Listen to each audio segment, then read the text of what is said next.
पन्हाळा शाहूवाडी रस्त्यावरून बनावट विदेशी मद्याची वाहतूक होणार असल्याची माहिती राज्य उत्पादन शुल्कच्या शाहूवाडी भरारी पथकाला मिळाली। या पथकानं बुधवारी सापळा रचून देवाळे गावाजवळ एक वाहन अडवलं। त्यामध्ये 11.5 लाखांचं मद्य, मोबाईल आणि 17 लाखांचं वाहन असं 28,73,000चं साहित्य जप्त करण्यात आलं। या प्रकरणी तिघांना अटक करण्यात आली आहे। पन्हाळा शाहूवाडी रस्त्यावरून बनावट विदेशी मद्याची वाहतूक होणार असल्याची माहिती राज्य उत्पादन शुल्क विभागाच्या शाहूवाडीमधील भरारी पथकाला मिळाली।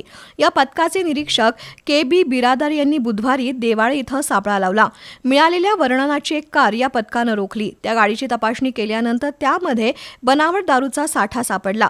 या प्रकरणी सांगली जिल्ह्यातील दिग्विजय पाटील, प्रफुल्ल पडिया, रवींद्र सावंत यांना ताब्यात घेतलंय। वाहनामध्ये 4,800 मद्याच्या बाटल्या आढळल्या।